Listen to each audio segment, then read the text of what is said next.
he ends up having 6 fantasy points when you're spending high value to get a guy like Justin Herbert if you have the ability to hold on to him at that till that point. And then you trade him after that season. He's a great receiving tight end, but he's also a great run blocker. And the way that Kyle Shanahan's offense runs is like just pound the ball. All right, I don't even fucking Hey, what the hell is happening? What's up? That might be it. Let's just fucking go into it. All right, you're listening to Death by Dynasty. Thank you for tuning on in here. We're streaming on YouTube, Spotify, Apple. We got an Instagram, Death by Dynasty. I'm Dan. That's Tyler right there beside me. Actually, probably like above or below me, but probably not next to. Definitely not next to. But anyways, we're gonna get right into it. Obviously, week 17 of the NFL season, championship week for most fantasy leagues. So really, that means there's only 2 teams. I guess maybe a third place game, but only really 2 teams in every league that really care about this season anymore. So a lot of what we're going to talk about is like the bigger picture, like evaluating individual players. But we'll start off with some random news and notes. I find it hilarious that the Titans don't have anything to play for in week 17. It all falls down to week 18, and with that, they have already listed Derrick Henry as doubtful. So if you have Derrick Henry on your team and you're in the championship, which is the case in our league, that is just unfortunate.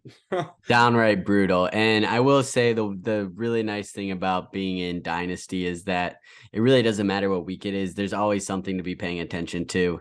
By this point, most redraft leagues you're not paying attention to anymore unless you are in the championship. So that is one thing to celebrate as a manager in a Dynasty league.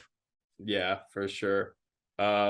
I feel like the NFL, I know this is rare, but I feel like that some rule needs to change. Like a week 17 game should never not matter. Like, I don't know. That just seems wrong.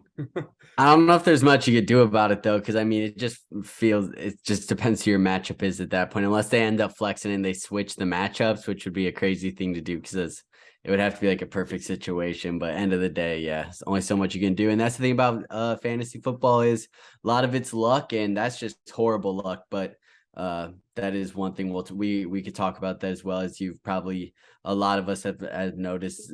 The better team doesn't always win throughout many leagues, and that's the great thing and the bad thing about fantasy football as well. The only other thing I had was just Derick Carr being benched again. Like, if that's your guy, especially if you're in a super flex and you're in the championship, again, that's just kind of brutal.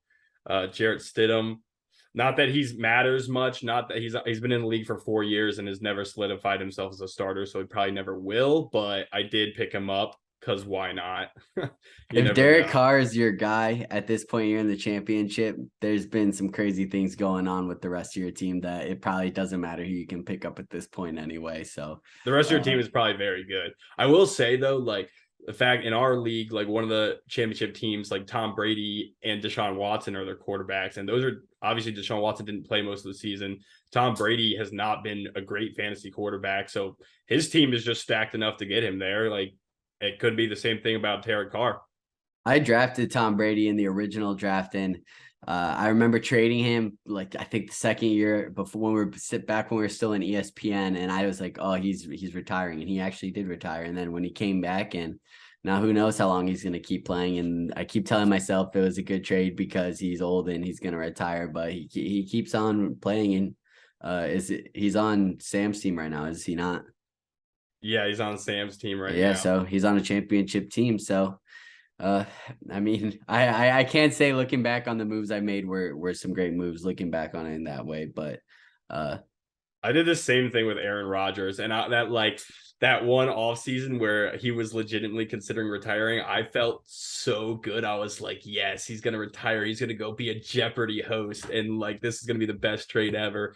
And it wasn't a bad trade, I don't think, just because I was trying to rebuild, but Yeah, it hasn't been the case. He's won 2 more MVPs. So And then imagine having like Andrew Luck, and then you like don't even like have it in your like site. Like you're like, oh, he's good. He'll be an original draft, and all of a sudden he retires in the second year of our entire league. that would be absolutely brutal. Is there anything else from this week that's like important to note?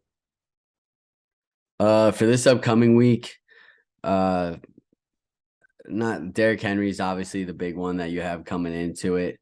I feel like another one, Jalen Hurts. I feel like I think looking at the line there, it looks like there's a shot that he's gonna play, but at the same time, I think it's 50-50 still. So I think that's something to monitor. I think if there's a way that if you can have Gardner Minshew and then have them both available, it's not a bad option to have either way. But like we talked about, if you're in the championship, you're probably good to go at this point with that. So I think we covered as far as news going into this week.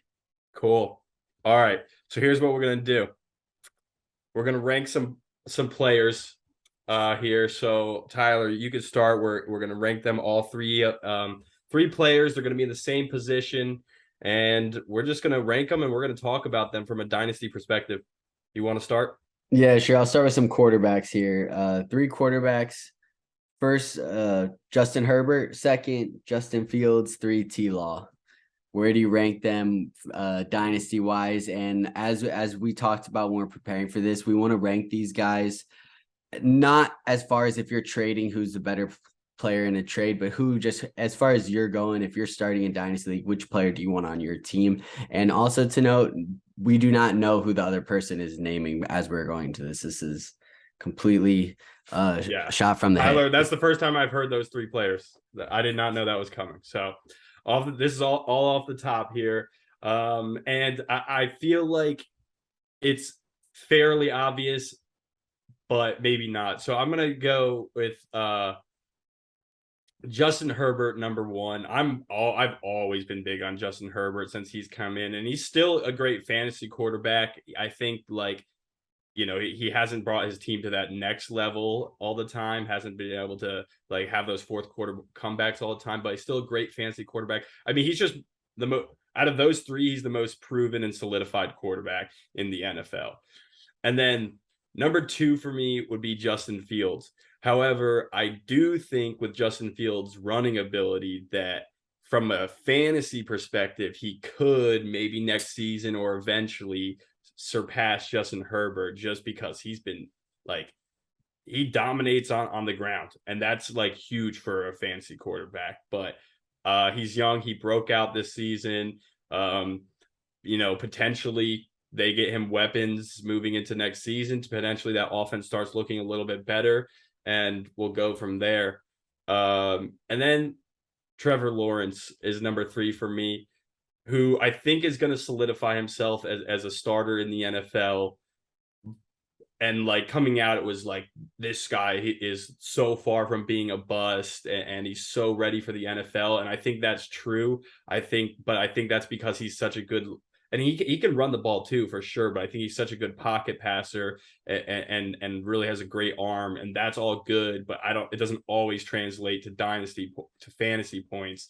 I still think he'll be a solid fantasy quarterback, but not necessarily as good as someone who runs the ball as much as Justin Field does. I will say I'm much more confident about the Jaguars offense heading into next season than I am the Bears offense heading into next season. So that could play a factor, but that's how I rank them. What did you have in mind? See, that's crazy because maybe it's just recency bias and with Justin Herbert because I do not trust him in a fantasy I'm a huge Justin right Herbert now. fan. Like I'm biased. I'm going to say something right now. Could be controversial. Might not be controversial. Someone could be a very good quarterback in the NFL and be not a good fantasy quarterback. And I think this could be the case with Justin Herbert. He's a guy who he throws for 300 yards, but no touchdowns, and maybe a bad interception that bounces off someone like Keenan Allen's hands, bounces in there and gets picked, like not his fault, but he ends up having 6 fantasy points when you're spending high value to get a guy like Justin Herbert. He's worth a lot when he's really a big name. Has not been putting up a lot of points. If you go and look at the last few weeks, it's been like 8, 10, 15 low numbers when he's a player you want to be getting 20, 25, 28 points. So he's a player who I don't know if at this point, with the upside you see in Fields, in even Lawrence recently, I think me personally at this point, crazy, and it's definitely recency bias, and it's definitely a little bit of an overreaction, but I think Justin Fields, I think at this point I might put at the number 1 slot there, Herbert at 2, and then Lawrence at a close 3. I think it's way closer, and I think for me right now, Herbert is at a spot where you can't guarantee that he's going to be that top option as a quarterback, but at the same time, he very well could be. And like I mentioned, he is a great NFL quarterback. If I'm an NFL GM, obviously you want him as your quarterback. Dynasty and fantasy GM, I don't know if that's the case. Yeah, I even said like Justin Fields may eventually surpass Justin Herbert from a fantasy perspective. I still think Justin Herbert right now, he's in this moment, he's solidified himself in the NFL. The other two haven't necessarily.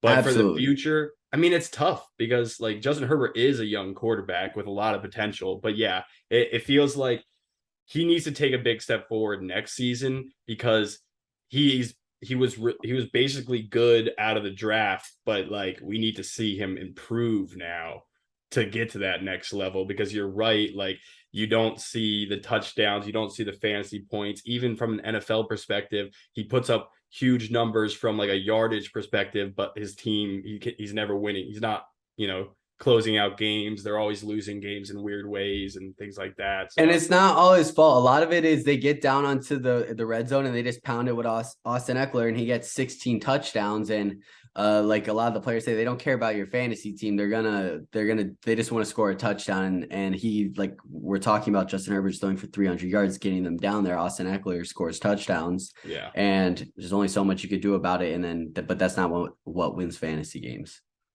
All right. So a little bit different perspective there. I guess I'll throw out, I'll do my tight ends now. This is my group of tight ends. All right. So Kyle Pitts, George Kittle, and Mark Andrews. I'm going to go. I think I like you mentioned, I think I have a quick answer for this one as well, but we'll see. I think Mark Andrews is the number 1.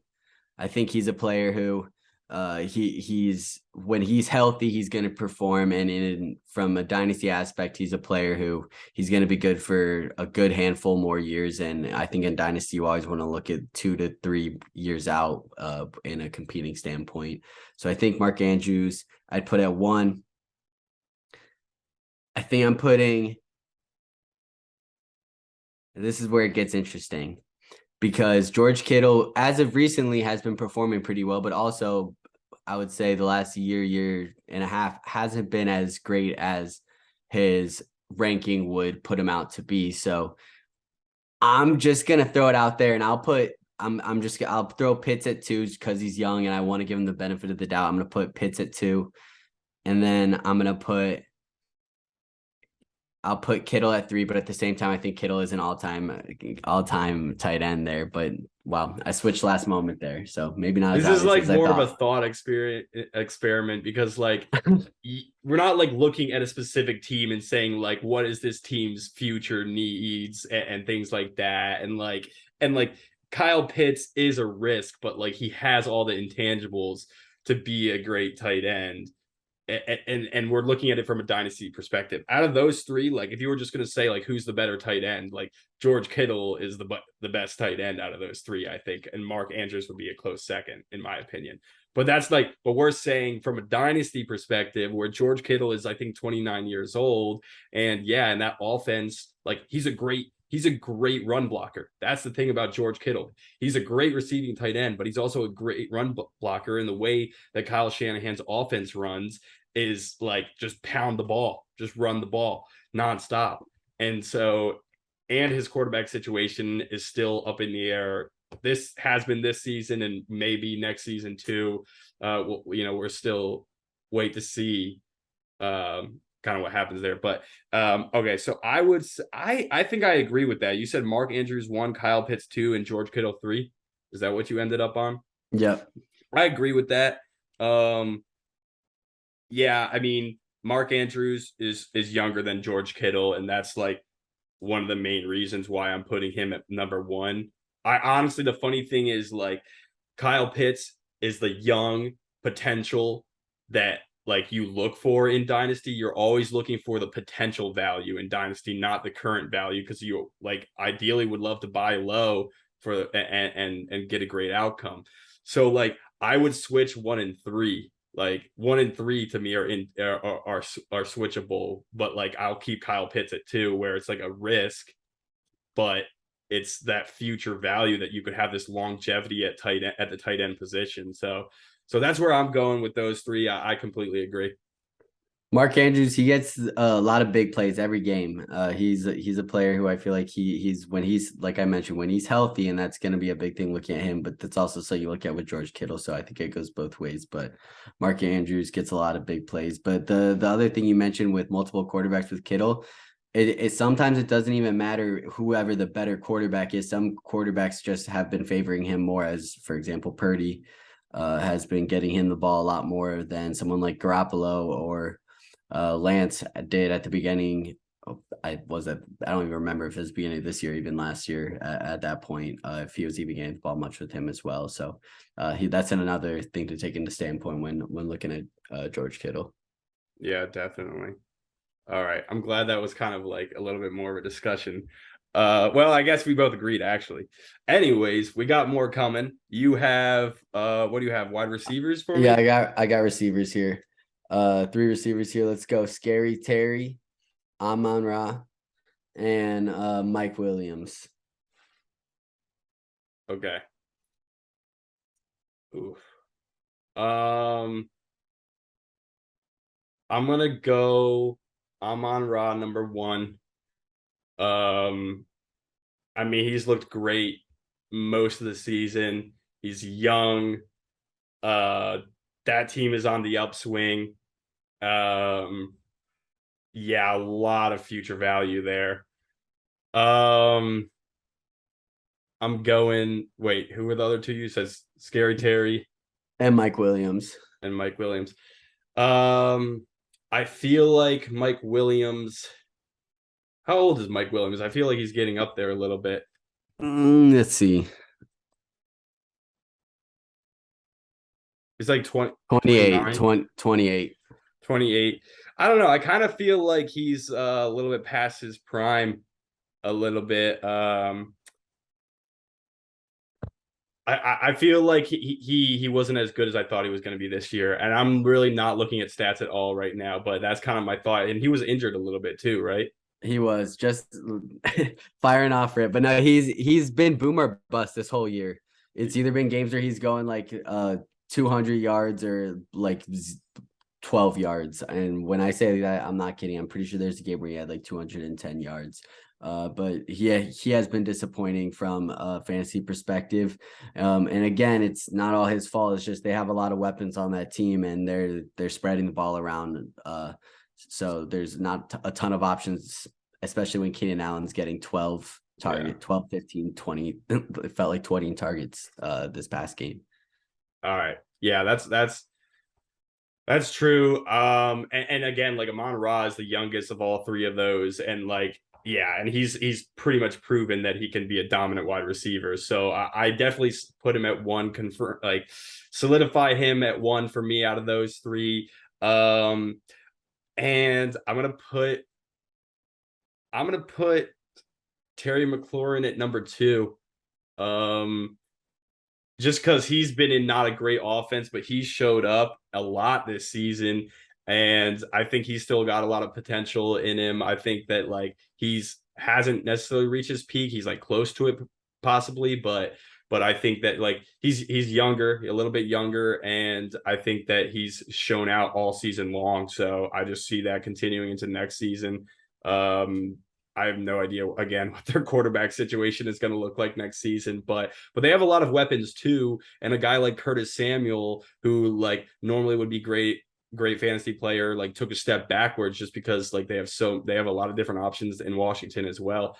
And then like I already said, Mike Williams. I think like if you have Mike Williams on your team and you're in a dynasty league, like it's time to trade him. That's just It's just he's past his prime at this point, in my opinion. He could have another great season or two left in him, but that you can get a lot of value for him now, unless you want to wait until hopefully he performs well early next season and then trade him. But yeah, that's where I put those three. I think Terry McLaurin is honestly underrated.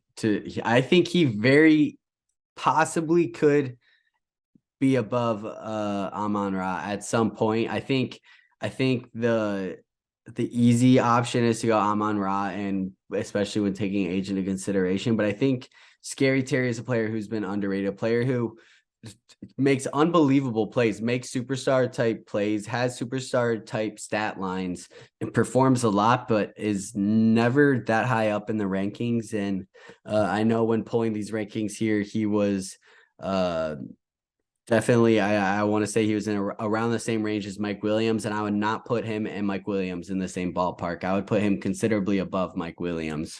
But I think end of the day, I am going Amon-Ra 1, Scary Terry 2, Mike Williams 3 as well. Yeah, Scary Terry has honestly, like, I am looking at his stats now, and he's been consistent his whole career. And like his stats this year are very similar to what his stats were the past few seasons. And so yeah, like you said, he probably is underrated, and I like him a lot too. And I don't know, like, I have Curtis Samuel on my team, and Curtis Samuel, like, I thought was going to be solid. I would, coming into the season, I would, like, if you just threw me those two names, I'd probably pick Curtis Samuel.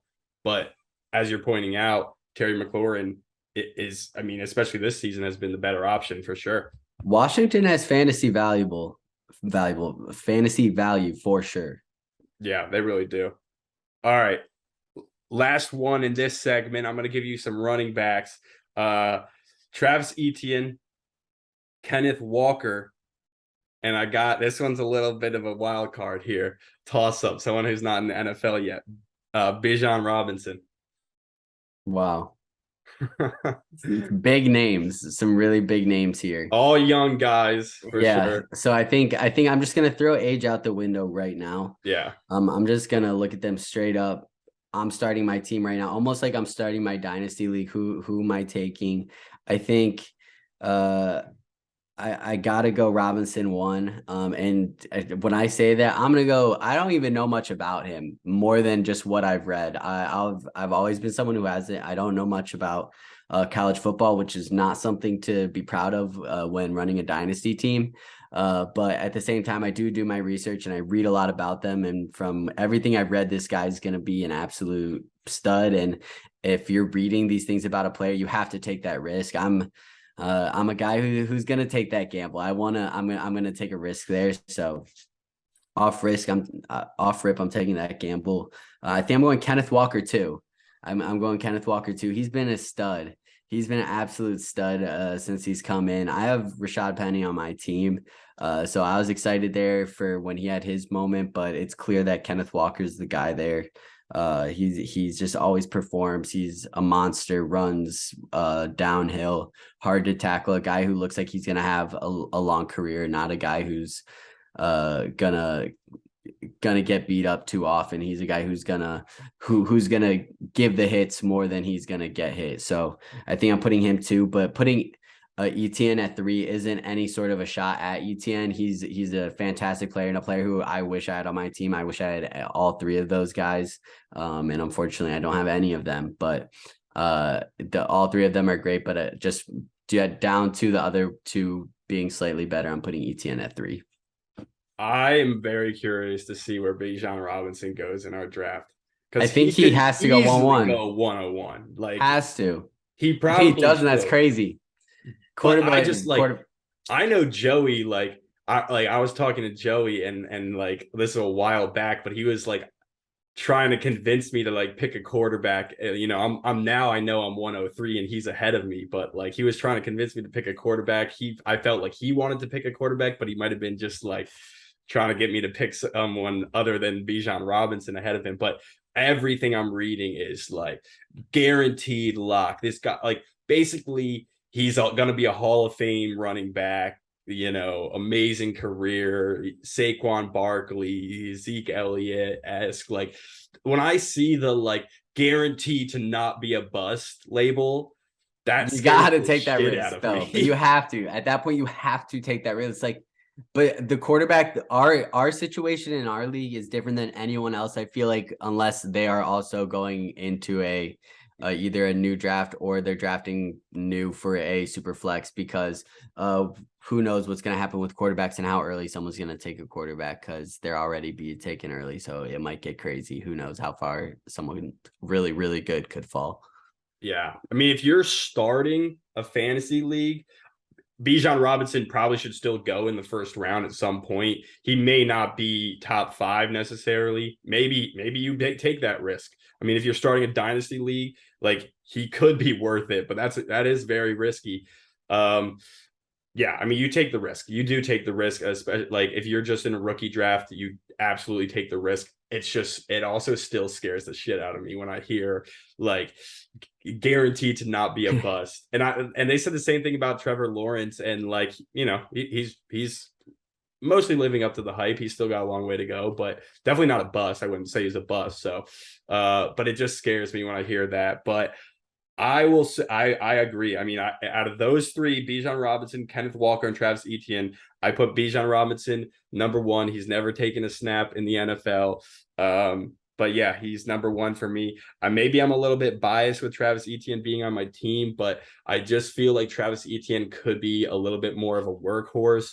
And both of them can catch the ball, but I feel like Etienne potentially is a little bit better at that or gets a little bit more targets. But I feel like both Travis Etienne and Kenneth Walker are pretty similar players, and hopefully both continue to ball out in the league. But yeah, that's where I rank those 3. All right. Any last thoughts on that segment before we move on here? No, but before we move on, I just have a random question for you, just to throw out there, for you to ponder, if you will. So this is something that I just saw pop up on Twitter, and I was baffled by the responses. If you were to run 100 routes, we had an NFL corner. You could pick the corner. Let's as an Eagles fan, let's say Darius Slay. Let's say you're out there, Darius Slay is guarding you, and you ran 100 routes. How many of those routes would you get open? And we're going to add catch the ball. 100 routes, you have to get open and catch the ball. Thrown by an NFL quarterback, like someone who's going to get you the ball good. And then they're not like going to be impossible like throws or like catches or anything. Average situations for everything.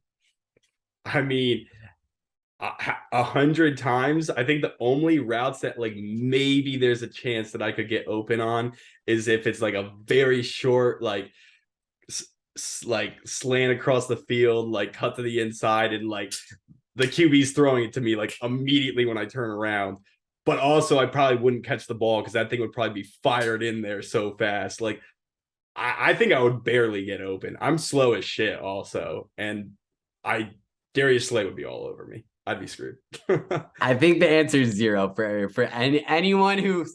And I think most, like even in college, if you played college football, if at some point in your life, probably still 0. Like unless you are currently a top college player. If you were like D1 at Rutgers, if you were a starter at Temple, Rutgers, like right anything like now, that, you would like Darius Slay would you may still not dominate like. you.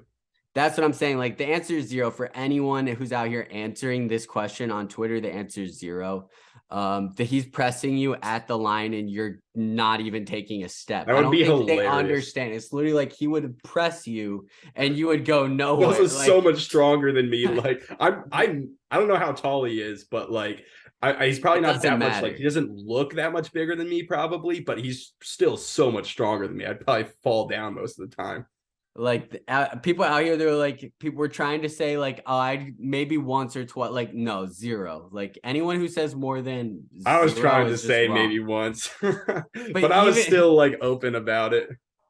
But like just think about it. He would literally be just like standing right in front of you and just like press you and you couldn't move. They Yeah, can they could he hit would you within never a need to yard. play back on me at all.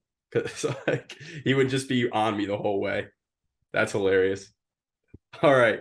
We're gonna do another thought experiment here. All right. We are going to we're gonna each name a player, and then we're just gonna say what comes to mind when we name that player. So all right, what do you got for me, Tyler? All right, first player. Let's go Miles Sanders. Okay. Miles Sanders. Solid running back. Um, from a dynasty perspective, I'm honestly gonna say, like, is he?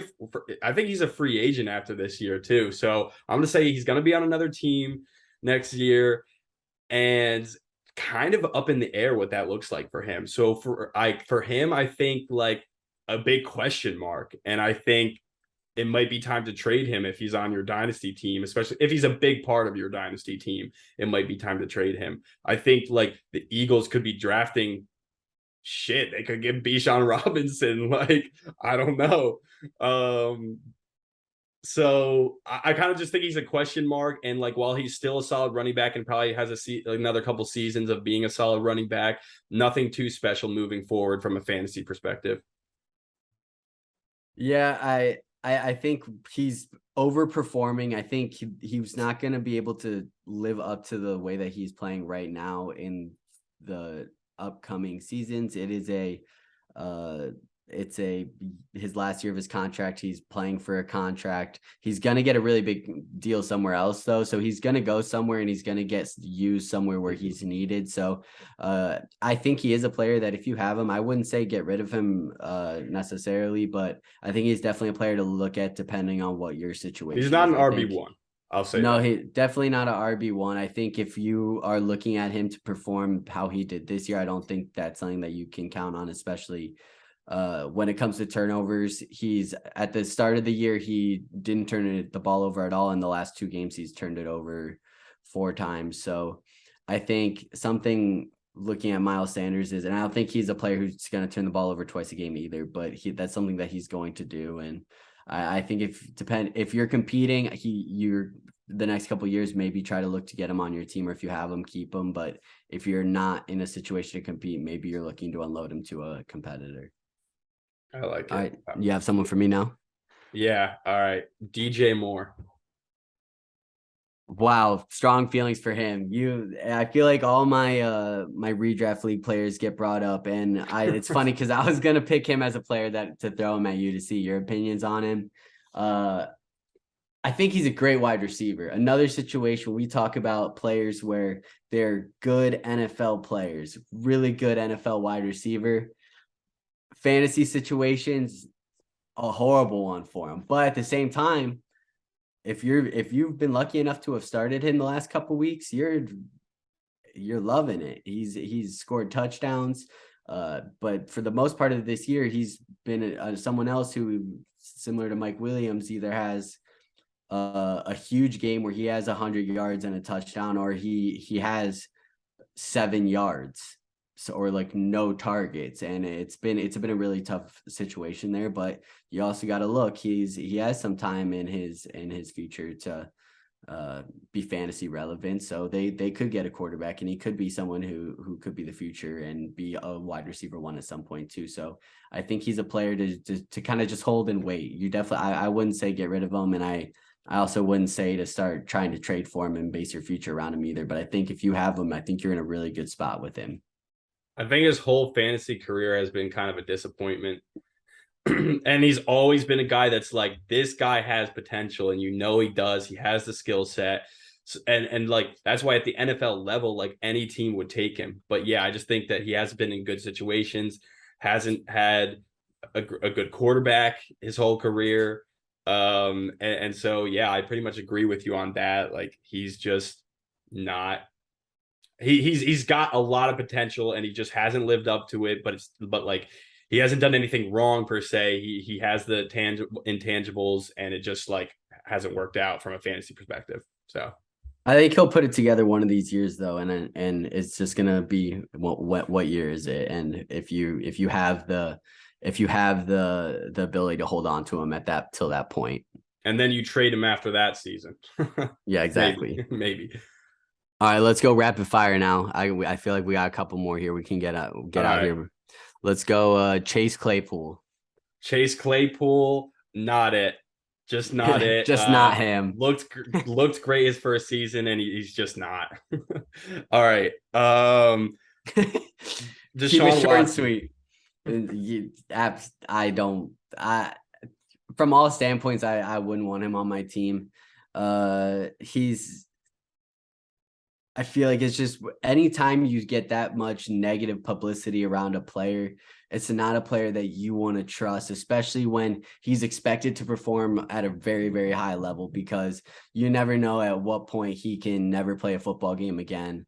It's when he has the level of publicity that he has and the negative side of it. So I think he's a player that I'm just not taking a risk on. And if you have any options of having someone else at quarterback that's even 3/4 as good as him, I think that's what you're doing. I mean, if he's on your bench, cool, go for it, but not a player that I'm looking to try and have on my team. All right. So much for rapid fire. I'm just kidding. Well, no, I only got one left on here, so I figure we'll end up here with Trey Lance. All right. Oh, Trey Lance. Looked okay in his few starts at the beginning of the season. He's a guy he's going to need to develop, and he has had like red shirt year, and now he's injured for a whole season, and he's still going to need to develop. Like, so you're still, once he gets healthy, it's still going to be another like season and a half, 2 seasons before he hits his prime. But I like him. You hold on to him and you see what comes of him. He's got great rushing ability, and so he could have a lot of fantasy value. So you think, but also you got to think the Niners have to like eventually start looking for some stability and some consistency at the quarterback position. So how long are they gonna want to stick with him? You never know. Something interesting to think about. Man. Brock Purdy. All right, last one. Give me like a couple words here. Alexander Madison. No comment on him. I honestly have nothing to say. I've done none research, and I don't want to put anyone in a good or bad position. So sure, if you have him on your team, great. If you don't know what to tell you. He's got good potential value. That's all I'll say. But that'll do it here for us. Death by Dynasty. Follow us on Instagram. Listen to us on Spotify and Apple. And we'll be back next week. Peace. See ya.